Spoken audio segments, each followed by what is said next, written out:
the Americans are in the situation as they are. All right, let's continue. All right, so something that people don't really talk about, but you need to understand, it's the water issue in the GCC, in the Middle East, in Iran. All right, so this is a map of the world. And if you are light blue, Brazil, Canada, you have nothing to worry about because you have a lot of water, a lot of fresh water, very little population. All right, so 100% just means 100% water stress just means that you drink as much water as the environment produces. Okay? So you want to be below 100% to be sustainable. Ideally, you want to be at 10%. Okay? If it goes above 100%, it means that you are drinking more water, using more water than the environment actually produces. Okay? So you're putting stress on the environment. So 20% is really bad, right? Because you're using twice as much water as the environment produces. Guess what, guys? Look at the Middle East, okay? Egypt, 6,420%. Saudi Arabia, 883%. All right? Iran, almost 4,000%. Dubai, 17,000%. All right? So water is a huge issue. Again, it doesn't matter if Iran kills American soldiers, destroys American military. It doesn't have to do that. All it has to do is destroy the desalination plants. And then the GCC is destroyed, okay?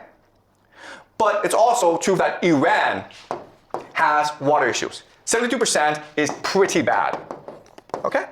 So even though the Iranians could destroy the GCC much faster than the Americans could destroy Iran, Iran is still in trouble, okay? So let me give you an example of this. This is like, so this is another map that shows you the issue of water scarcity, okay? And it's just basically the Middle East, okay? The biggest issue in the future is water. Okay? And that's where the geopolitical tensions will arise in the future over water. India is also affected as well, okay? All right.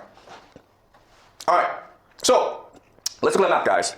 This is called Lake Urmia in northern Iran. It's the 6th largest saltwater lake in the world, or it used to be. Okay, this is what it was in 1984. This is the shallow, this is the deep, okay? You guys see that? It's really big, right?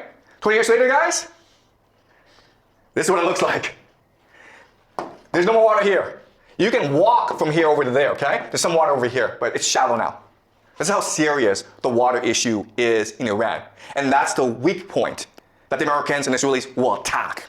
All right? They want to make sure that Iran has no access to fresh water, which will cause devastation in their nation. Okay, that's strategy number 1. Strategy number 2 is this. This is a map of the different ethnic minorities in Iran. As you can see, it's a very diverse place. In the center are the Persians, but you also have 10 other groups as well. And in the borderlands, it's basically a different country, right? Like, these are basically different countries. And so these places have more common areas with their neighbors than they do with Iran. Okay, so the second weakness of Iran. The first is the water. The second is the ethnic makeup of the country.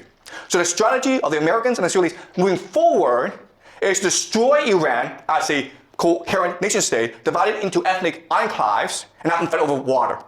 That is the grand plan of the Israelis and the Americans, okay?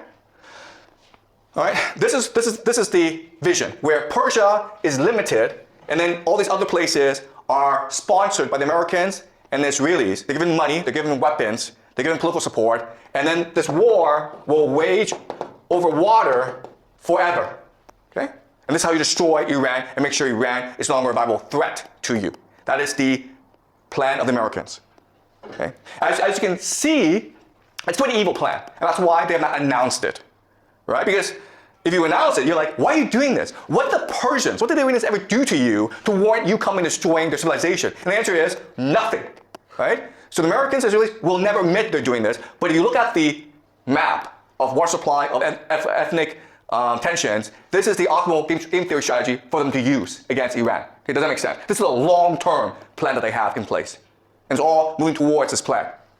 But now the question then is, how can the Iranians respond to this? And the answer is this. This is a map of the Muslim world. Okay? So the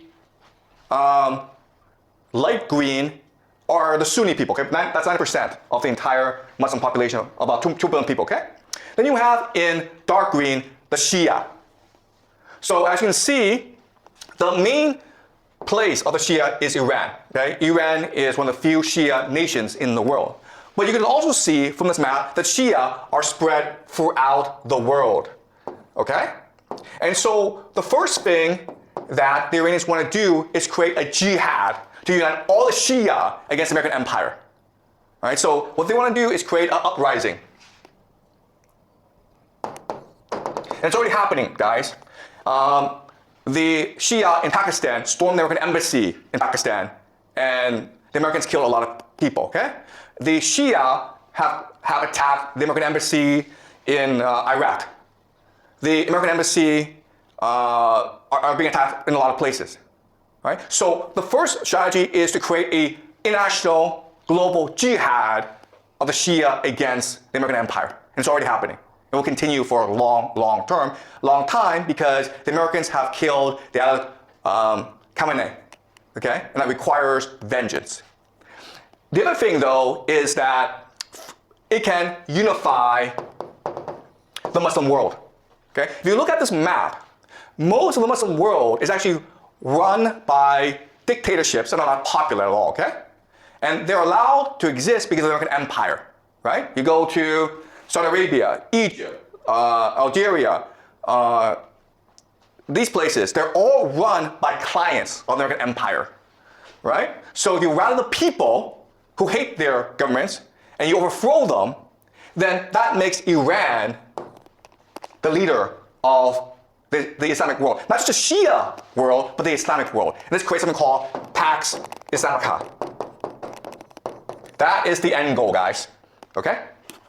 If you do that, then you don't have to worry about the Americans and the Israelis anymore. Right? So the Israeli game plan, the American game plan, is to fracture Iran into ethnic enclaves, and they'll fight over water for the rest of their lives, and they'll all die. The Iranian game plan is to create a religious war, a crusade, that unifies the Shia people, that overthrows the American empire and establishes something called the Pax Islamica. All right? All right. So, again,